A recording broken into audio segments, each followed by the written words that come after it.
Why choose a Sleep Number smart bed? Can I make my side softer? Can I make my side firmer? Can we sleep cooler? Sleep Number does that. Cools up to 8 times faster and lets you choose your ideal comfort on either side. Your Sleep Number setting. And now, during our Veterans Day sale, save 40% on the Sleep Number Special Edition smart bed, plus free home delivery with any base. Ends Monday. To learn more, go to sleepnumber.com.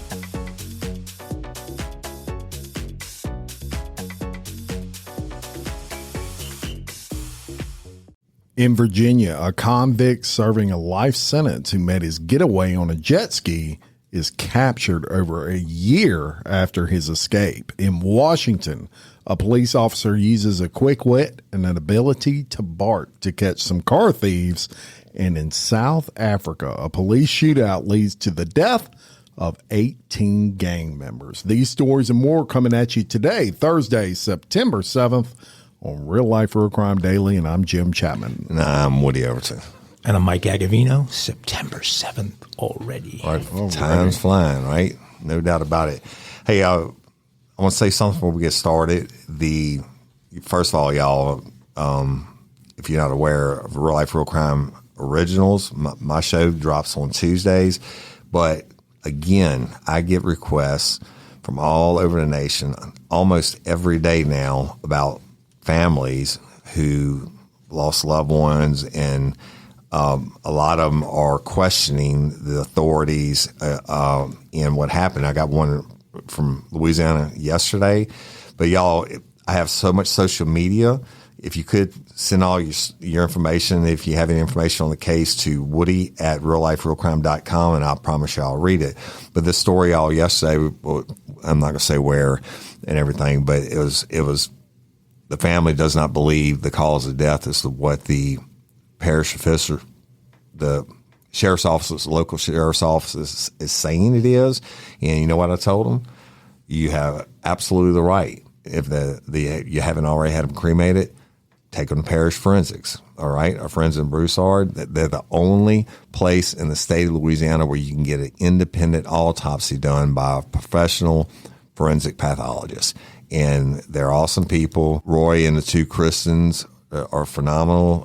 They'll take care of you, but they do so much more than just the autopsies. They do burial service. They do cremations. And they have Louisiana Pet Crematory, right? And not just the crematory part, but they have so many different options on urns and different things. Just the ultimate professionals when it comes to anything. Nobody wants to have to deal with any of these situations, whether you lose your pets or your loved ones or whatever. But if you are going through this, you've got to call our friends. Well, Jim almost had to dial up Kristen this weekend, didn't you, Jim? Yeah, well, we had a little scare. It's actually been going on the past probably week and a half to 2 weeks, but of course, we have a Dotson she's got to be close to 15, if not 15 years old, named Happy. And she was none too happy. Right. 2 weeks ago, of course, with that particular breed, they have issues with their teeth and just notorious for their bad teeth as they age. And she had a tooth abscess, which created a major problem. That's never good, even for a human, much less a pet and a small pet like that. And one that's her age. Yeah, and one that's her age. So in the process of getting that rectified, she had some congestive heart failure issues. So we weren't looking at good things. And, of course, the medicine for dogs has come, lengths and bounds. And so we're doing everything we can to kind of keep her around a little bit longer. But, my wife was looking through the website of, sadly, through the website of all the urns and things like that. LAPetCrematory.com. Yep. Looking through there and the selection is just, really respectful, gorgeous pieces, and a lot of things, not even outside of urns, that you can do to honor your pet. Yeah. Awesome. Yeah. But fortunately, Happy is doing much better, and she is going to be with us a little longer. She's kind of gotten over that hump, thankfully. Well, we are happy for Happy, and we appreciate our partnership with our friends right next to that big American flag in Broussard, Roy, Kristen, and Kristen at LouisianaPetCrematory.com, Parish Forensics, and Louisiana Funeral Services. If you need something, and let's face it, we're all going to die at some point. That's right. None of us getting out alive. Everybody's going to be 6 feet under at some point. These are good friends to have, so look them up. Rest easy. All right, let's get down to some crime time. Is it crime for Thursday? time? Thursday. All right.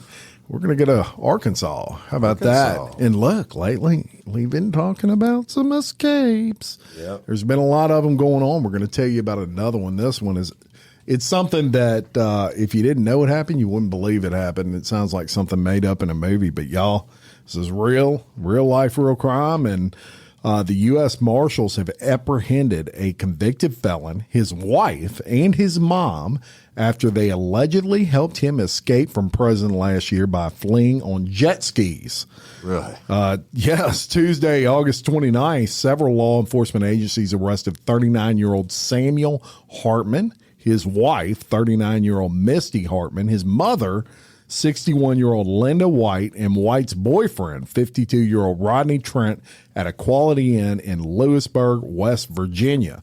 Hartman escaped from the East Arkansas Regional Unit Prison on August 12th of 2022 while working in a field. White and Misty Hartman drove to the field in a pickup truck and fired shots at people while Hartman ran into the car. I'm telling you, it's right out of the movies. Department of Corrections officers chased after the truck until they reached a point near the Mississippi River, which is when the Hartmans and White escaped on 2 pre-staged jet skis. Wow, they planned it out good. Yeah, officials in Mississippi found the abandoned jet skis on a riverbank. The 3 of them remained on the run for over a year until their capture. Hartman was sentenced in life in prison for 2013 for raping his 14-year-old stepdaughter. Misty Hartman and White face charges related to the escape, while Trent is accused of harboring a sex offender and helping the 3 fugitives while they hid from law enforcement. Hartman was sent back to the Arkansas Department of Corrections, while Misty Hartman and White were booked into jail after arriving back in Arkansas.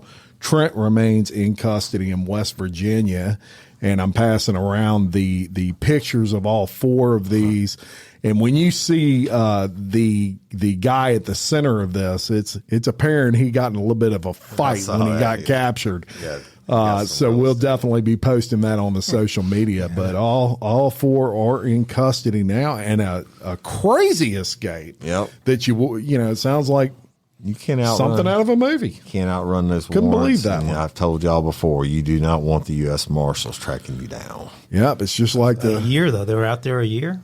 Yeah, they made it a while. I give them credit for that. I mean, most people don't have the resources of might. They can get to Belize or wherever. I mean, so they're probably living off bologna sandwiches and staying in shacks or something. Okay, but what kind of wife and what kind of mother helps a son who's in for molesting a daughter out? I mean, what the hell is going on there? Yeah, that's crazy. They're all going to get their prison justice, but all right.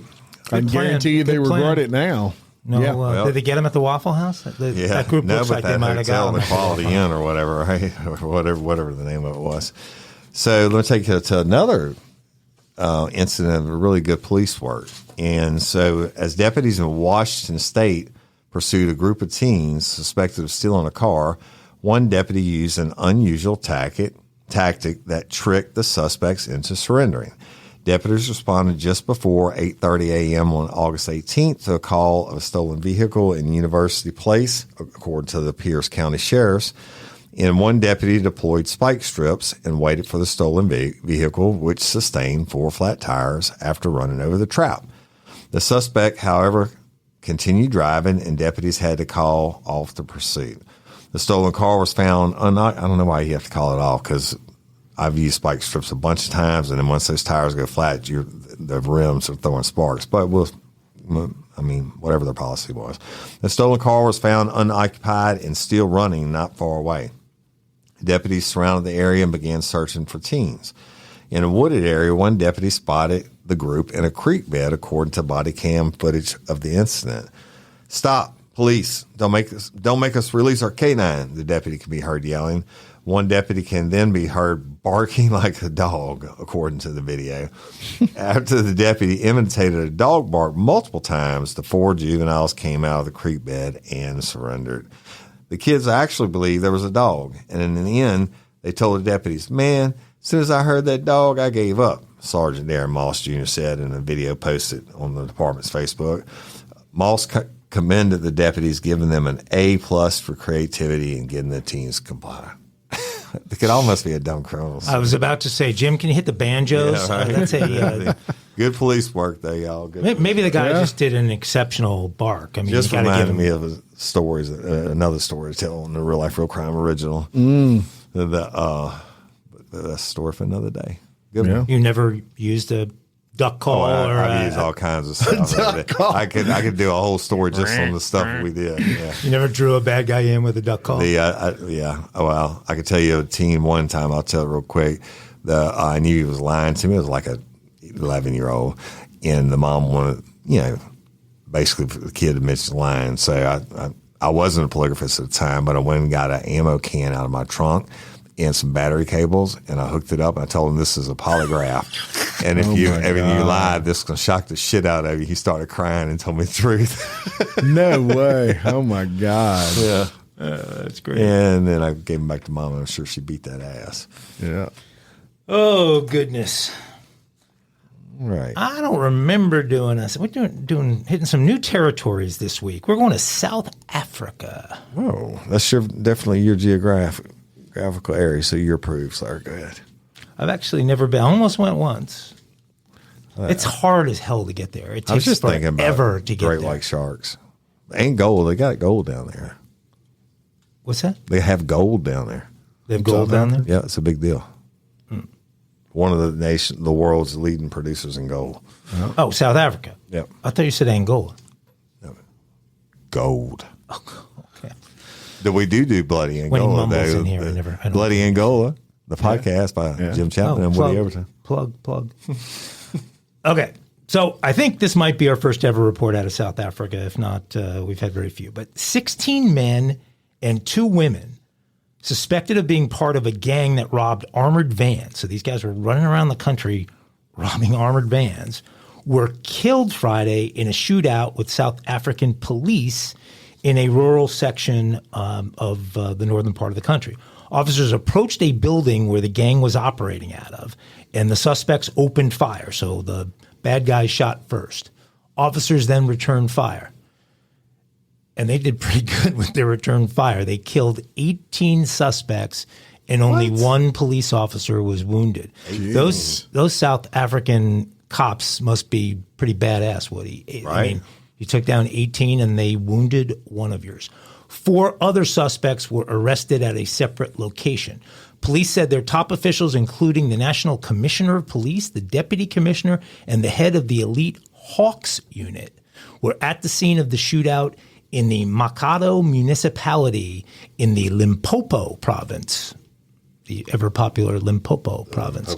The gang was suspected of robbing armored vans used for carrying cash from banks and had been under surveillance for days, so they got a tip on the hideout. Police spokesperson Brigadier Athlinda Mathe said in a statement that 7 automatic rifles and 10 vehicles, including high-performance sports cars, were seized. Cash-in-transit heists are a common and often violent crime in South Africa, and the criminals who pull them off are usually heavily armed and professional. The gang the police targeted on Friday was suspected of heists in at least 3 separate provinces. The South African Popo had their sheet together, killing 14 bad guys, and only 1 cop got wounded. It's awesome. Yeah. Wow.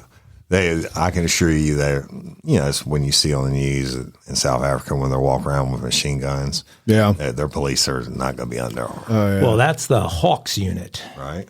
Whoever the Hawks and all the are. gang members probably shoot sideways. They take them guns. Yeah. Grand Theft Auto. Yeah. Yeah. Well, good for them. They must be highly trained over there in South Africa. Or they get a lot of practice. Who's the actress from South Africa, the blonde that's so popular? I wish Nelson I could remember. Nelson. Oh, no. I think you're thinking of Charlize Theron. Yeah. I always liked her. Hey, she won She's a very good the actress. Academy Award for Warros. She played in Florida. She played it well. She transformed that Killed character. Oh my gosh! All the men. Spark something uncommon this holiday with just the right gift from Uncommon Goods. The busy holiday season is here, and Uncommon Goods makes it less stressful with incredible hand-picked gifts for everyone on your list, all in one spot. Gifts to spark joy, wonder, delight, and that's exactly what I wanted feeling. Hey, y'all, I ordered a super cool piece. It's a candle with a sculpture of LSU's Tiger Stadium on top of it. And each officially licensed laser cut wooden replica features up to 4 layers of detail, creating a bird's eye view of a specific football field, seating section, and more. And every label includes your stadium's name, the team's logo, and school location. And it has a coconut, soy, vegan wax infused with sandalwood smell that creates tailgates and touchdown scent profile, reminiscent of game day. It's invigorating like fresh cut grass and nostalgic like smoke from a pre-game grill, and calming like the crisp autumn air of a new semester on campus. Y'all, I love it. I have it at the base of my TV, and I'm ready to watch the Tigers play on Saturday night, right? Uncommon Goods. Look, when you shop at Uncommon Goods, you're supporting artists and small independent businesses. And many of their handcrafted products are made in small batches. So shop now before they sell out this holiday season. Uncommon Goods looks for products that are high quality, unique, and often handmade or made in the U.S. They have the most meaningful, out of the ordinary gifts anywhere. They even have gifts you can personalize. From holiday hosts and hostess gift to the coolest finds for kids, to hits for everyone from the book lovers to diehard sports fans. Uncommon Goods has something for everyone, not the same old selections you can just find anywhere. And with every purchase you make at Uncommon Goods, they give $1 to a nonprofit partner of your choice. They've donated more than $3 million to date. So to get 15% off your next gift, go to uncommongoods.com/RLRC. That's uncommongoods.com/RLRC for 15% off. Don't miss out on this limited time offer. Uncommon Goods, we're all out of the ordinary. Hey, y'all. Changing my wardrobe from summer to fall, it's never easy. Luckily, Quince offers timeless and high-quality items I adore. Ensure my wardrobe stays fresh and I don't blow my budget. And there's nothing easier than going to Quince and choosing these high-quality items, like cashmere sweaters from $50, pants for every occasion, washable silk tops, and so much more. The best part? All Quince items are priced 50 to 80% less than similar brands. By partnering directly with top factories, Quince cuts out the cost of the middleman and passes the savings on to us. And Quince only works with factories that use safe, ethical, and responsible manufacturing practices and premium fabrics and finishes, and I love that. I got the stainless steel Link Apple Watch band for $59.90. It's heavy duty, it's awesome, and it's like $100 less than I could find anywhere else. And I also got a 100% organic cotton fisherman quarter zip up sweater. The color is alabaster. Man, I can't wait to wear that this fall. And Cindy got the Mongolian cashmere boat neck sweater in heather gray. And I'm telling you, these are classic pieces at a fraction of the price. Make switching seasons a breeze with Quince's high-quality closet essentials. Go to quince.com/RLRC for free shipping on your order and 365-day returns. That's QUINCE.com/RLRC to get free shipping and 365-day returns. Quince.com/RLRC. You'll thank me later. Yeah. Well, we're going to get back stateside and we're going to take you to Indiana. And you know, we cover a lot on these shows with people that kill people, and you look back and you're like, that was ever nothing, right? Right. Well, we're going to give you one of those right here. An Indiana man killed his neighbor over a mailbox dispute. There you go. Yeah. Yeah. That's worth going to prison for 60 years, which is what he was just sentenced to. In 2021, 58-year-old Randy Small shot and killed 70-year-old Robert Adair in Brown County, Indiana. On Monday, just over a month after being found guilty, he was sentenced. Police responded to reports of shots fired. Upon arriving on the scene, they began engaged in an hour-long standoff with Small. Authorities found Adair's body in his truck about a mile away, and that Small told his brother in a phone call that he had shot Adair at around 2 p.m. on September 15th, 2021, because of a mailbox dispute. The two neighbors had been arguing over a small patch of land for months. So one of those good old-fashioned feuds, right? Small shot Adair in the head with a 12-gauge shotgun after becoming angered that the 70-year-old had placed building material on disputed property. Small allegedly tore out and ran over Adair's mailbox before driving up the road and shooting him. Small went on to claim self-defense in the case. She shot him directly in the head at close range, and that resulted in blowing off his head, and you left him in the truck. This from Brown County Circuit Judge Mary Wirtz prior to sentencing him to those 60 years. And so she wasn't buying the self-defense piece of it. Man, and it all over a freaking mailbox. Laying a mailbox on someone's property. Or disputed property, apparently. That's almost as bad as Grandpa asking you to take a shower. Right. Yeah. For real. Well, take you out to Hotlanta, and this jail has been no stranger to us. I don't know whatever happened with the guy who supposedly died from bed bug bites in this jail. But, that's the jail with the bed bug? Yep, isn't that the Trump jail? That's the Trump jail. The Fulton County jail. Yeah. So 5 people were stabbed, 1 fatally, during a dispute among men being held in an overcrowded jail in Atlanta. That is already the subject of a federal civil rights investigation. Davion Blake, 23, was pronounced dead around 3:30 p.m. Thursday after the stabbings at the Fulton County Jail. Blake and 3 others were taken to Grady Memorial Hospital, while a 5th man was treated at the jail by medical staff. The sheriff's office didn't provide any information on what led to the stabbings. 5 people, including Blake, have died in Fulton County custody in just over a month, y'all. The county medical examiner's office plans to do an autopsy on Blake. The recent outbreak of violence at the Fulton County Jail is of grave concern, but unfortunately, it's not surprising considering the long-standing, dangerous overcrowding and the crumbling walls of the facility that are literally being crafted into makeshift weapons that inmates use to attack each other and the staff. We have had an unfortunate series of deaths this year that range from natural causes to pre-existing health conditions to homicide, Sheriff Pat Labatt said. There were 2,523 people being held in the Main County Jail on Friday, nearly 270 above its operational capacity, according to the data from the sheriff's office. Labatt said his office is in constant negotiations with other jails to try and house detainees elsewhere to mitigate violence and overcrowding. He said he has also been doing shakedowns at the jail to seize contraband.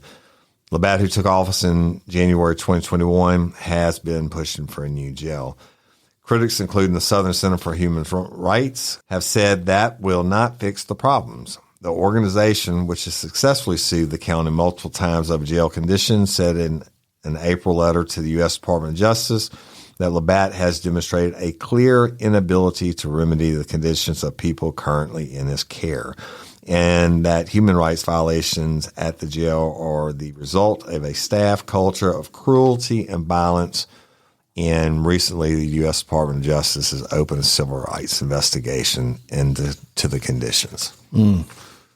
Sounds like we've had a number of stories from that. It used to be that the New Orleans Parish prison, we have parishes, not counties, was the worst central lockup in the United States of America before Katrina. I doubt that. Sounds like Fulton County's taking that over. Might be. Wow. Well, we've had a bunch of smash and grabs in California over the last few months that we've been talking about. And here's one that took a turn for the good guys. Let's go to the nation's capital of smash and grabs, Los Angeles, where it took 24-carat chops to dissuade this jewel thief. Employees at the Los Angeles County jewelry store pounced on a robber with such ferocity Saturday that the would-be crook sprinted away in terror. The attempted broad daylight robbery happened around 2:12 p.m. at Mesa's Jewelry in El Monte, which is a eastern suburb of L.A. Quote, me, my uncle, and my dad were tugging him out, an employee who didn't want to be identified said about the dramatic caught-on-video brawl. In the footage, workers are seen punching, kicking, and even using a stick to beat the robber before ripping his shirt off as he slips back out the door and tears off down the road with his pants falling down. I was trying to defend my family because, as you could see, he was hitting my dad and my uncle, the employee said of the fight. Two people from inside the store tried to follow the man down the road before he disappeared, the footage shows. The incident began when the individual entered the store armed with a hammer and smashed a display case, one of the witnesses said. The man also used pepper spray on the workers who run the family business.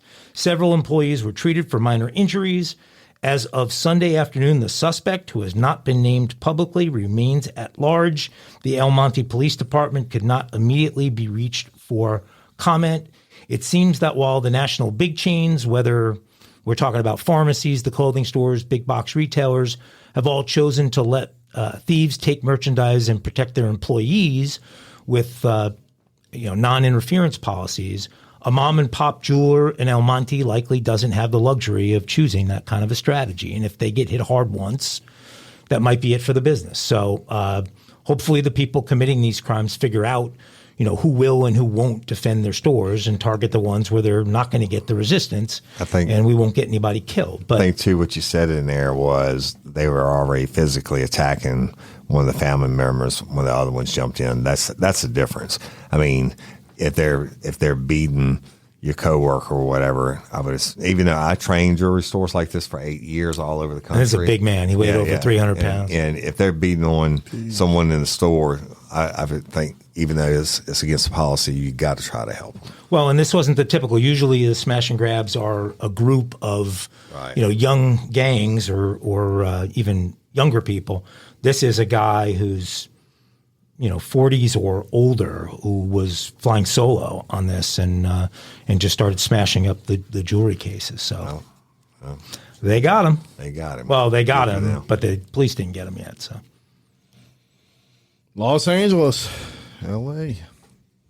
All right, two 15-year-old Wisconsin boys were taken into custody after a drone caught them throwing rocks onto a highway, causing thousands of dollars worth of property damage and injuring two people. Now, according to the Fitchburg Police Department in Wisconsin, these three separate incidents were reported between the hours of 10:30 p.m., and 11 p.m. on August 15th, 16th, and 19th.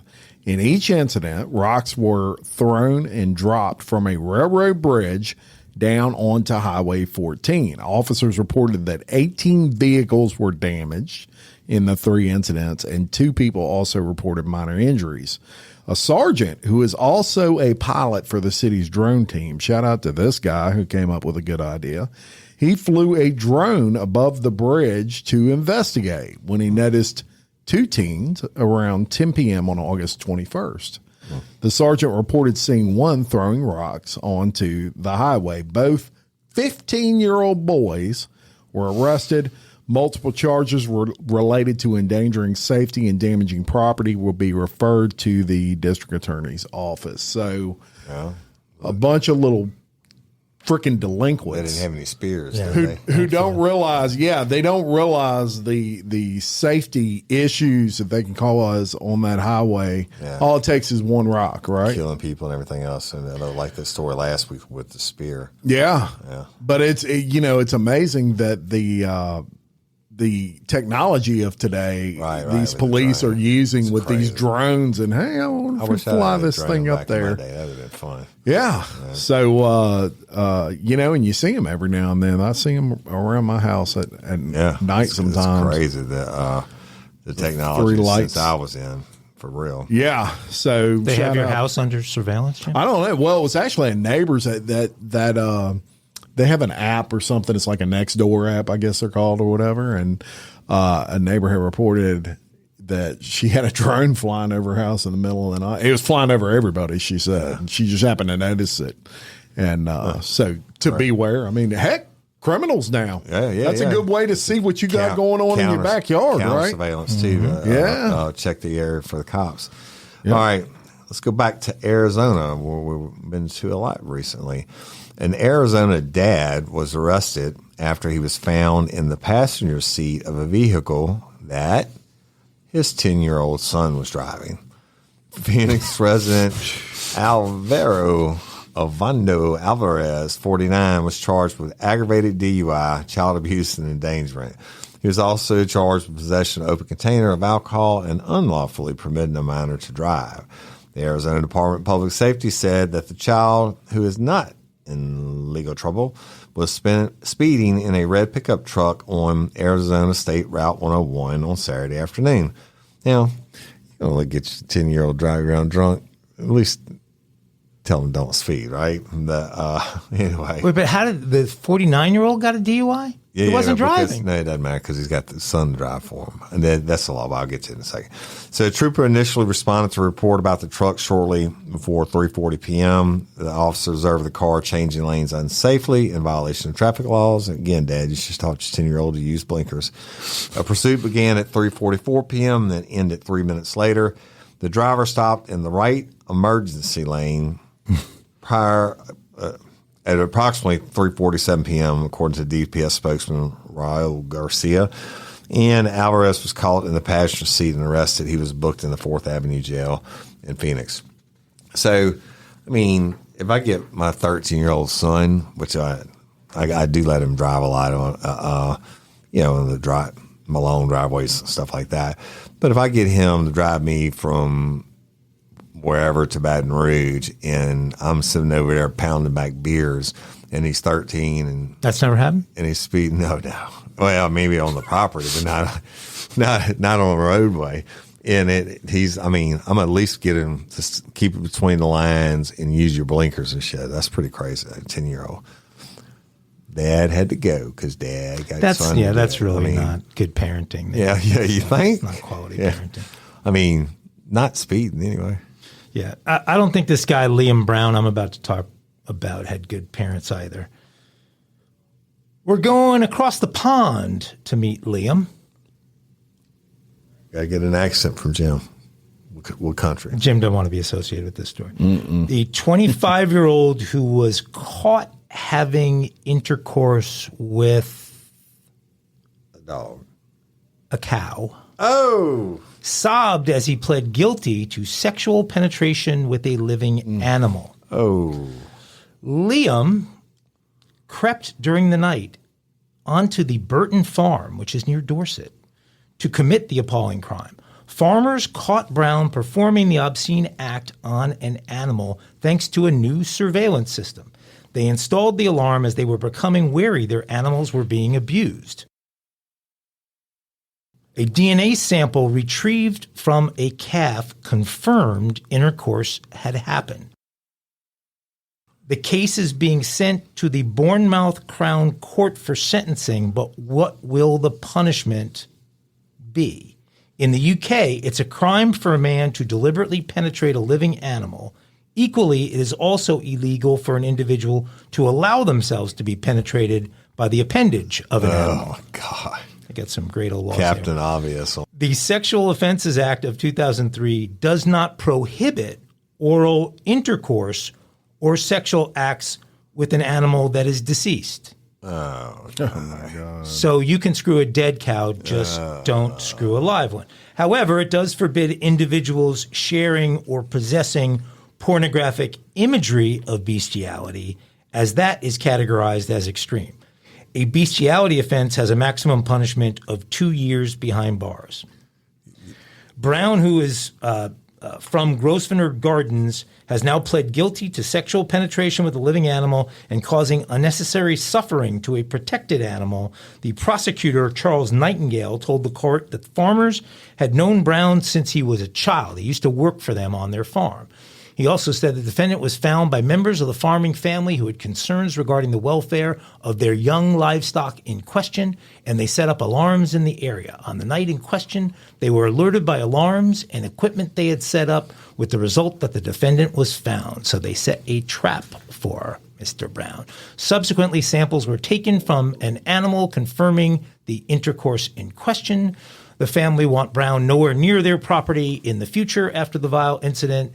Brown had no prior convictions, but he's now been handed unconditional bail until he is sentenced. He will likely face a custodial sentence of, as I said, at least 2 years. Right. Two thoughts. I want to clarify one thing for y'all.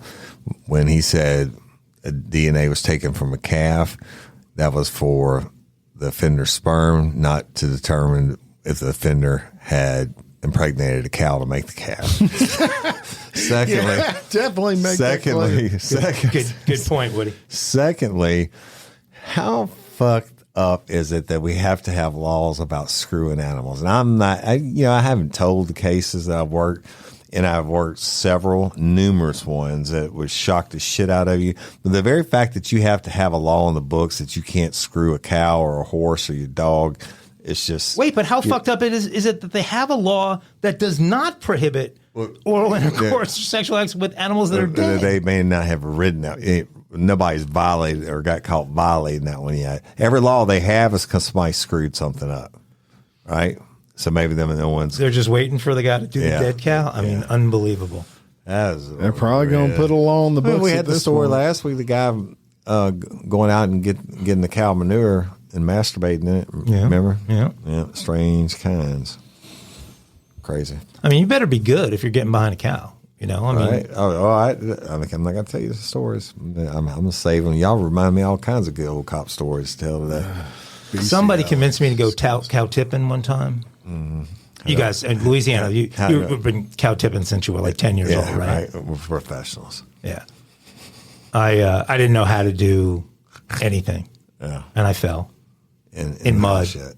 No, it was cow shit. Yeah, it was cow paddocks. In muddy cow shit. And then had to make a run for a fence to get over it. It was not a good experience. Good times. Look, the UK, before we get into that, I guess we want to do our Mile High Crime signal. And move free. The bat signal of Mile High Crimes, if you will. And we're going to bring it to the UK. And the UK has some pretty stringent, probably some of the most stringent gun laws in the world. Doesn't help them a whole lot, but they've got them. Right. And, you need to be cognizant of that when you're traveling to and from the UK and you may be a United States citizen and you're not used to those laws. So Brian Bomack McIntyre is a very popular boxing trainer here in the States. And he has been detained by the Manchester Airport Police over the weekend after a gun was found in his luggage. Now, that's not a huge deal here in the States. It's a deal, but not a huge deal. It is a major problem in the UK. The premier boxing trainer was arrested Sunday morning in the second terminal departure lounge while waiting an international flight to Atlanta. The weapon was allegedly discovered through the airport's baggage scan. Officials then reportedly arrested McIntyre. At around 10:45 a.m. that day, officers were called to reports of a possible firearm being in the hold luggage by an airport staff at the Manchester airport. And after an initial inspection by security staff, the firearm was seized. Subsequently, a 53-year-old man was arrested for possession of the firearm and taken into custody for further questioning. McIntyre, from the United States of America, was charged with possession of a firearm and possession of ammunition for a firearm without a certificate. McIntyre attended court where he was further remanded into custody and is next due to appear in court on Monday, October 9th of 2023. Possession of a handgun is generally prohibited in the UK, which carries among the strictest penalties in the world. The maximum penalty for possession of a concealed weapon is 5 years, and the penalty under Section 5 of the same act is 10 years. And they will throw the book at you. Got a question. Yep. Somebody fucked up, didn't they? Because they should have caught him coming in. Yeah. Yeah. Right. Yeah. But they got him I on wanted the way the out. same thing. That's Unless right. somehow he purchased it while he was there. Yeah, it could be. That's That would very be possible. very expensive over there. Oh yeah, I would imagine. But Loss. very famous boxing trainer. Yeah, He may be yeah. stuck over there. It looks like until at least a hearing, if not longer, and could be looking at 5 years stuck sentence. over there. Hey, ladies, are you feeling overwhelmed by hormonal changes? Well, you're definitely not alone. There are more than 1,000 hormone disruptors living in our environment right now. It's in your food, your water, the air you breathe, the clothes you wear, your skincare products. They all mess with your hormones.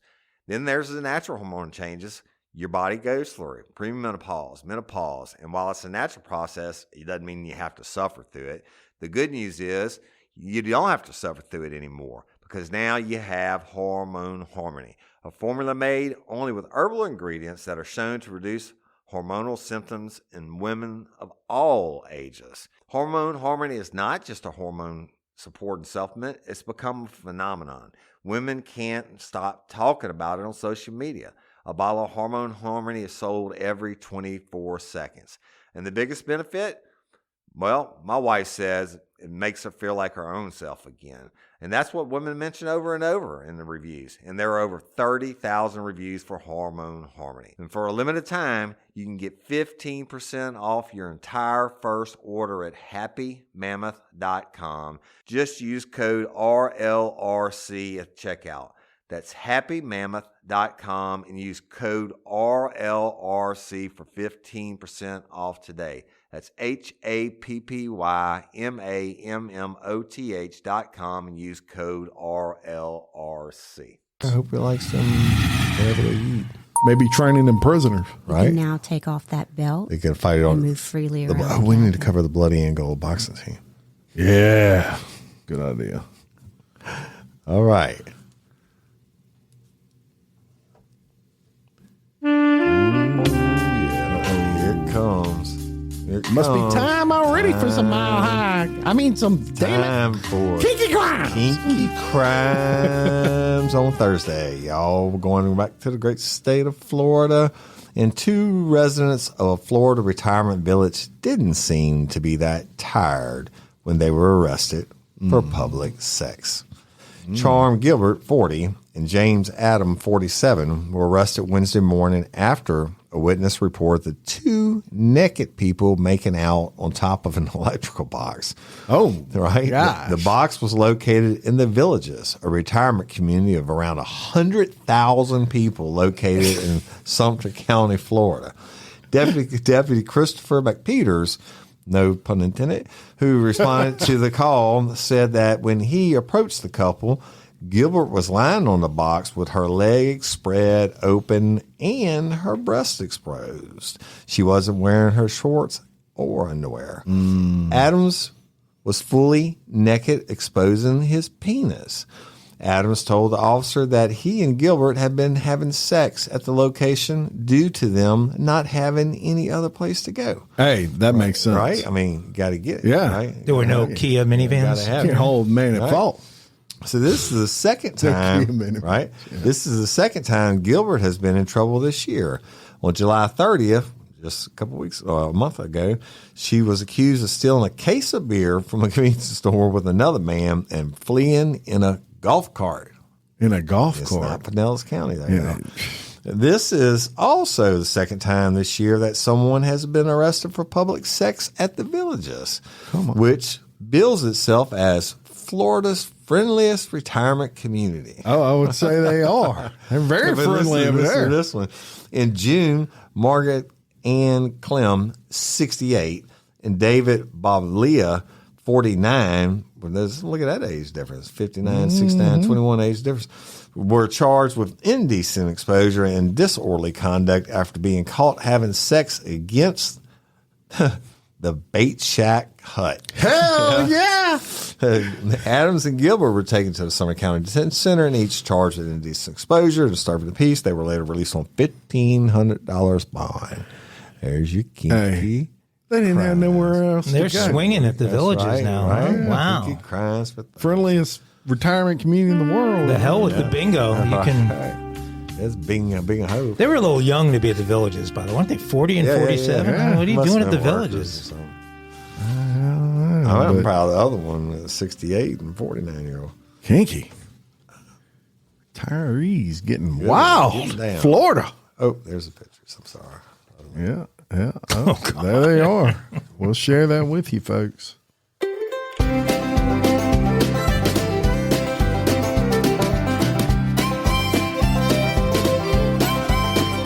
Dumb criminals. We're going to stay in Florida, where a rash of break-ins had been committed in Volusia County. The thieves had used the same stolen Mercedes-Benz during all of them. The suspects had worn face coverings and gloves during the break-in, so detectives really needed a break in the case. Enter today's dumbass, Nicholas Coffey, age 23. Video surveillance footage at a Deltona gas station showed a man arrive at the business in a Mercedes-Benz that had been reported stolen at around 4:30 a.m. on Saturday. He made a purchase inside the store with a face covering that he had pulled down around his neck. He still had his blue latex gloves on his hand. Here's some, just so you guys have an idea what we're dealing with. Here's our Nice. wonderful Wow. dumbass of the day. Images from the gas station footage were circulated, and the man was identified as Nicholas Coffey, who had been wanted in Volusia County for a number of crimes. Detectives easily recognized Coffey because of his distant facial features and neck tattoos, the sheriff's office said. Detectives already had that warrant out for his arrest on a separate case. A search of Coffey's social media revealed photos of him wearing the clothing seen in the gas station footage and the residential security videos. And he had also posted about having a new Mercedes-Benz. There you go. In addition to the videos, the license plate reader data showed the stolen Mercedes on 5 streets in Deltona where the car break-ins happened between 3 a.m. and 5:45 on Saturday. He was located in Daytona Beach at around 5 a.m. on Sunday, where deputies and detectives arrested him on the outstanding warrant. He was then transported to Deltona for an interview where he did not deny being the person seen in the videos, but also did not confess to committing the crimes. That's kind of strange. Coffey was booked into jail on 11 counts of conspiracy to commit burglary and 1 count of conspiracy to commit attempted burglary of a conveyance and 1 extra big count of being a dumb criminal. Banjos, please. Dummy. There you go. Yeah, that was a dumbass right there. Neck tattoos are going to give you away every time. Yeah, and let's talk about that for a second, because on that particular segment you brought up license plate readers. And, you know, technology, we just talked about it earlier with these drones now, and you can fly them around, and they serve a lot of good for the police department. But you also have things like these license plate readers that are sporadically around the interstate. And what people don't know is if they've got a specific plate that they're looking for and you pass in front of one of those things, it alerts the police. That's right. They know right away. And I know of some cases where some major homicides were solved in an hour's time. They were able to catch that individual just by a license plate reader he never knew was there. You're on camera, 42 times per day on average, everybody in the United States. Everywhere. It's almost impossible to get away with crimes now. And I think some of that is the reason our prisons are overcrowded and things like that. And some of it is just we're catching people a lot easier too. Right. I mean, some of these crimes are going on. Those drug running cases, they were using them a lot. Yep. They are used a lot. That's right. Yep. And some people don't even realize those exist. They're there, but they're everywhere. They're everywhere. Like you said. So there's always kind of an eye in the sky there watching and looking, and thank God for technology for these police officers to help them out. Yep. Well, it's certainly interesting times with all this stuff, right? And like TikTok, y'all, and I've been posting a video on there every day on the Real Life Real Crime TikTok. Check out this TikTok story. Pretty ingenious, actually. They probably made some money. But a viral video has plunged users into debate. A bizarre but easy life hack showing viewers how to get into a locked car by the way of a plunger has divided commenters on TikTok due to its innovation. But many are concerned it will give car thieves quick and quiet access to steal from vehicles. So a man donning a blue bandana stands in front of a locked car door with a baby doll trapped inside the car to kick off the example in the viral video posted by Paul Vu. My main priority right now is to get the baby out of the car, the man says as his plunger is suction cupped onto the passenger side window. The man then places 3 pieces of duct tape under and on the sides of the bathroom tool to prevent it from slipping off during the process. The man even tells viewers they can take an extra couple of pieces of tape to make sure it's nice and sturdy. You can never have too much tape, he assures his viewers. The man then grabs the plunger with both hands with ease, cracks the lock window open enough to reach in and unlock the vehicle. The whole process took under 1 minute to complete. The video has garnered over 6 million views and more than 400,000 likes since being posted. In a separate video, another TikTok user tested out the creative way, but this time with 2 plungers and no tape. Suction cupping the 2 essential bathroom tools next to one another, he grabs them each and slides down his locked car door window in under 30 seconds. Some commenters on TikTok were amazed by the simple yet effective way of getting into a locked vehicle. Lock my keys in my car, and this method worked for me. Most of the time, you're either at home or near a store when this happens. Appreciate you, bruh. One user wrote, thank the man for his advice. And then, thanks because locksmith costs way too much, another wrote. Wow, awesome lesson learned. We'll be sharing it, another said, praising information. While some comments praise the swift and easy life hack, most were not too happy that this information was shared over concerns of car theft. Damn, dog, you just made break in a car much easier, one TikTok user wrote. You taught the enemy how to break in without breaking the window, another said sarcastically. So that's So just the strength of the grip from the plungers and then pulling down. Isn't that crazy? And all the cars I could never unlock when I was with the sheriff's office, and I had the Slim Jim just because I never could figure it out. I could have just got me some plungers. Yeah, I wonder if it's specific to the type of car. Like, I wonder if some cars are harder than others. Well, you've got to be able to get to unlock it with your arm. Yeah. So if it doesn't have something to grab right there or a button to, because I notice a lot of newer cars have the master unlock in the middle of the console, not on where they can either the passenger or the driver door. Huh. Interesting. True. Very, very cool story. Well, y'all go try it out on your own cars and let us know if it works. Or your neighbors. Just go around the neighborhood. Or go to Real Life Real Crime TikTok and see it on there. No. That's it. That's it. Or post your own video of you stealing a car. We'd love to see it. My luck's a fucking glass of break and I end up in the hospital. Yeah. Well, we've got a little WTF for today. A news article I came across, and I was like, WTF.